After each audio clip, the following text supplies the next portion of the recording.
Rester à la maison durant 19 jours, c'est parti pour le grand confinement. 11 millions de Belges placés en quarantaine à cause du coronavirus. Nous serons à vos côtés dans ce RTL Info 13h.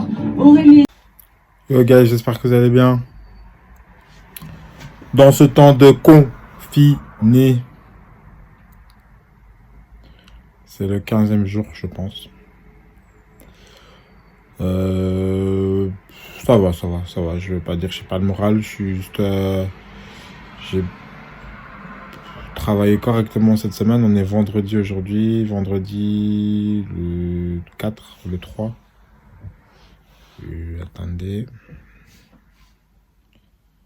On est le 3, on est vendredi 3 aujourd'hui. Donc, ouais, j'ai un peu mal ici. Je crois que j'ai un bouton ou un truc. Ouais, j'ai un bouton, ça meurt. Donc, ouais, vendredi 3. Aujourd'hui, qu'est-ce que j'avais prévu de faire? Bah, je suis toujours sur Photoshop. Ça va un peu mieux. Bah, à force d'aller dessus, ça va un petit peu mieux, à force de chipoter tout ça. Et les tutos et compagnie. Là, je suis habillé, genre comme si j'allais sortir, mais je sais pas, je me suis habillé. Et donc, aujourd'hui, j'ai normalement un meeting avec Mélissa concernant la collection Snob. Donc, je vous mettrai un tout petit bout de ce qu'on raconte. Normalement, j'ai aussi une conférence call avec, pour un nouveau projet, mais bon, comme c'est trop le début du début, je veux pas encore en parler, mais en gros, c'est ce que je sais aussi faire. Et ce que j'ai envie de vraiment développer, c'est du développement à l'image, mais d'une manière vraiment globale, quoi. C'est-à-dire de prendre ça peut être un chanteur, bon après, c'est clair que derrière, il y a une économie derrière. C'est clair que si vous occupez de l'image d'un danseur, si le danseur il vient de commencer au niveau de son développement personnel, business, ça prend plus de temps. Mais par exemple, un DJ ou mannequin ou ce genre de choses, ou une marque notamment. Enfin, c'est en fait c'est un secteur où vous pouvez développer plein de choses. Ça peut être un chanteur, par exemple, c'est ça que je suis en train de réfléchir. Par exemple, vous faites connaissance d'un chanteur qui est pas mal, vous pensez qu'il y a du potentiel. Vous essayez de développer son image pour arriver à qu'il soit prospère. Donc c'est un peu du développement à l'image, c'est un sort de DA. C'est un peu ce qu'a fait un peu Virgil Abloh aussi à l'époque pour Kanye West, où voilà, il a développé sa pochette d'album, ils ont choisi ensemble quelle collection, etc., qu'ils allaient choisir pour une tournée précise, le nom, le thème, les lumières. C'est vraiment un gros poste de DA, c'est un DA vraiment complet. C'est quelque chose qui m'a toujours plu. Après, le métier, il n'existe pas vraiment, en fait. Il n'y a pas vraiment de mots, il n'y a pas d'intitulé réellement pour le poste. Donc, c'est pour ça que j'ai du mal à dire, ah, c'est ça. Mais c'est vraiment, quand on dit de la DA artistique, ça peut être retravailler l'image de la personne. C'est retravailler son image sur les réseaux sociaux. C'est gérer ces plateformes. C'est une mise en avant.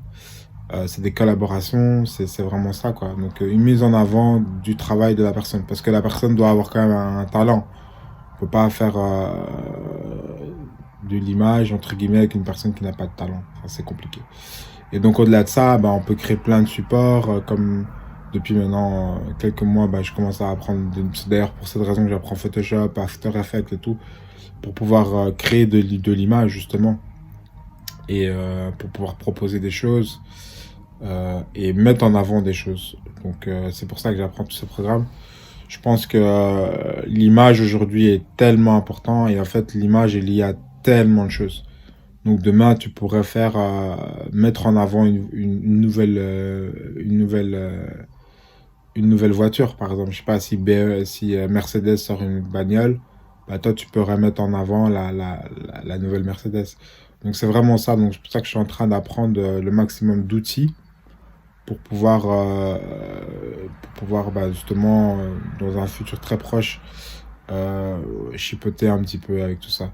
Donc le but départ, ce serait que je crée un site internet qui serait Paris Malungu. Et donc, je mettrais donc tout mon travail. Mais c'est pas juste parce que je pense qu'aujourd'hui, au départ, par exemple, il y avait une période où on était genre styliste photo. Donc, moi, j'ai un peu fait ça aussi. Mais ça devient compliqué aujourd'hui. Pour avoir des contrats styling, ça devient très compliqué. Et je pense que il faut apprendre des nouvelles compétences pour pouvoir créer quelque part un nouveau métier, si je pourrais dire comme ça. Je pense qu'il y a moyen aujourd'hui si vous apprenez des nouveaux programmes, des nouvelles choses, que vous agrandissez vos compétences, il y aura des possibilités de faire des choses qui passent, qui va au-delà de la mode. Et je pense que la mode aujourd'hui est un business qui est intéressant. C'est un business qui est compliqué, certes, mais je pense que il y a tellement de gens qui font des choses dans la mode que quand vous êtes un young designer ou un entrepreneur qui est pour l'instant entre les deux, donc qui a pas vraiment, où j'ai pas encore vraiment tapé le haut, ben on est entre les deux, donc c'est là que on est dans le creux en fait, c'est là que c'est très difficile de se démarquer justement. C'est ce que par exemple, je donne un exemple, c'est ce qu'a bien fait Virgil Abloh, le DA, le créateur de Off-White et directeur artistique de Louis Vuitton. C'est qu'au départ, il n'a pas fait que de la mode. Il a fait d'autres choses. Et je pense que c'est ce qu'il faut faire aujourd'hui. Je pense qu'on peut pas rester juste en faisant de la mode il faut essayer de se diversifier tout en restant dans ses champs de compétences. Et c'est ça qui va aussi t'amener du cash, quoi, tout simplement. Donc voilà, c'est un peu tout le blabla, mais en gros, c'est ça que je suis en train de travailler actuellement. D'ailleurs, bon, le confinement a un côté positif par rapport à ça, c'est qu'on peut bosser, entre guillemets, parce que le monde est en pause. Donc on peut essayer d'avancer, d'essayer de rattraper un peu le temps. Et donc voilà. Donc ouais, c'est un peu ça. Donc j'ai un conférence call concernant ce que je raconte depuis 7 minutes. Et donc on verra ce que ça va donner. Je sais pas du tout, mais voilà, il y a ça. Et, ouais, je dois continuer à bosser sur Snap, les collections, préparer aussi, parce qu'on est en train avec Mélissa de mettre en place donc le premier drop d'un projet déco, parce que pour l'instant les ateliers, tout ça, c'est bloqué à cause du corona. Donc on est en train de préparer tout ce qui est tout ce qui est ouais, site internet, mais au niveau texte, tous les textes qu'on va réutiliser. Donc on est en train de tout rechecker pour voir si les textes correspondent à ce qu'on veut. Et pour ce projet d'éco-là, moi je dois donner un texte à Mélissa pour qu'on puisse voir comment on va faire pour la communication, etc., etc. Donc en gros, c'est un peu ça le schmilblick. Bon, je vous laisse faire vos vies et je vais faire la mienne. Je pense que tu as des choses comme ça qu'il faut pas se poser plus de questions, quoi. Je pense qu'il il faut juste le faire, aller et le faire, quoi. Donc voilà. Faut que je réfléchisse à tout ça parce que là j'ai l'impression que je viens d'avoir un afflux trop important d'informations à destination de mon cerveau. Ok, mais d'abord, l'afflux d'informations très important de ton cerveau. Fais-moi un résumé comme ça, je vois si tu as pigé tout ce que j'ai dit.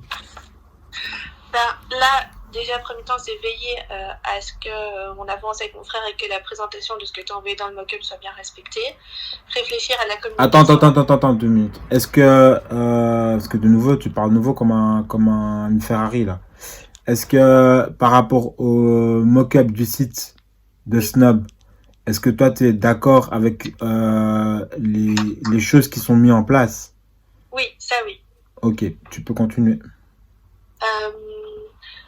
Après, donc, réfléchir à la communication qu'on peut mettre en place pour déjà notamment lancer les 4, peut-être après, comme tu disais, les idées de Snap, chaussures, etc. Mais en tout cas, réfléchir à une stratégie de communication par rapport à ça. Ça, je t'avoue que c'est le plus flou encore pour moi. Ben, c'est flou aussi pour moi aussi. Hein. Parce que je sais pas comment on peut